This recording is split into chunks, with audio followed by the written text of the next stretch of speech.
primeiro videocast do Coruja de TI. E nesse primeiro videocast do Coruja de TI, iremos falar sobre horário de verão. Tivemos aí nesse último sábado para o domingo a virada do horário de verão para as regiões Centro-Oeste, Sul e Sudeste. No total 10 estados mais o Distrito Federal. E o que isso afetou as empresas, principalmente a área de TI dessas empresas? Vários empregados, vários colaboradores como eu e vocês participaram da virada no horário de verão, que, por exemplo, na minha empresa começou às 10 horas da noite e foi até 1h30 da manhã, 2 horas da manhã, dependendo do cliente. No caso da virada do horário de verão, o que tem que ser feito? Muitos dos servidores que a gente dá suporte, muitos dos bancos de dados ou servidores aplicacionais, precisam ter o parâmetro de horário de verão alterado. E como isso é feito? Dependendo do tipo de servidor, dependendo da aplicação, você precisa baixar um patch ou uma atualização do fabricante desse produto e implementar nesse sistema operacional, nesse banco de dados ou no servidor aplicacional Java. Tudo vai depender do core business da empresa, da utilização do produto e até mesmo do versionamento desse produto que você está trabalhando. Ok? Vamos colocar um exemplo, o cliente que eu trabalho, o cliente que eu atendo. Nesse horário de verão agora, de 2011, eu não precisei fazer nada no ambiente que eu suporto. Por quê? Nós tínhamos planejado 2 meses de antecedência a virada do horário de verão. E eu verifiquei ambiente por ambiente, servidor aplicacional por servidor aplicacional e banco de dados junto com o time de banco de dados, quais eram os patches e quais eram os parâmetros necessários para serem atualizados. Esses parâmetros foram levantados, esses patches foram verificados e fizemos um procedimento de atualização, uma janela de atualização aprovada previamente com o cliente para a implementação. Para quê? 1 mês depois, 15 dias depois, no momento do horário de verão, da entrada do horário de verão, eu só precisei ficar verificando o ambiente com date, verificando logs e tudo mais, para ver se na virada do horário de verão aqueles patches tinham efeitos, ok? Mas isso não ocorre para a grande maioria dos clientes ou para outros clientes. Por quê? Depende do core business. Se são bancos, se são clientes que fazem transações importantes, têm informações importantes que devem ter o seu timestamp armazenado no caso, aí depende do que? Depende de como é feita a implementação e até mesmo em alguns casos, em bancos, por exemplo, possui ambientes duplicados por horário de verão.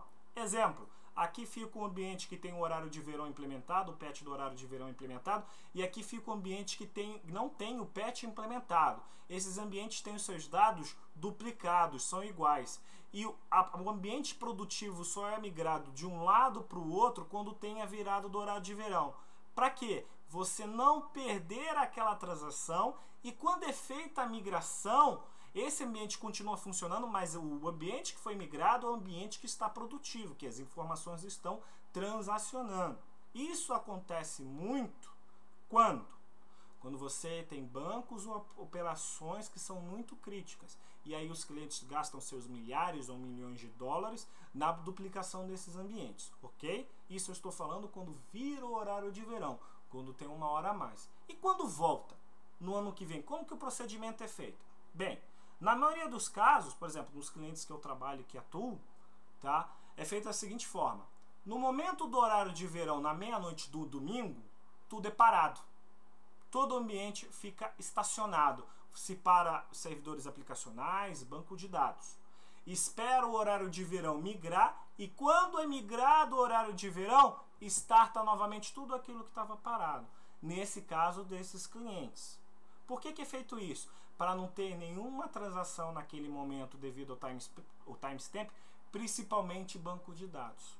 Porque o cliente, nesse caso a maioria dos clientes que a gente atua, não possui banco de dados duplicados. Ok? E para bancos ou outras empresas que trabalham com a parte transacional, como é feito? O mesmo esquema que eu falei anteriormente. Eles têm ambiente duplicado, aí no caso ele volta para o ambiente que não tem um time zone implementado. E aí eles possuem patches ou scripts aí utilizados para isso. Beleza? O importante é o seguinte.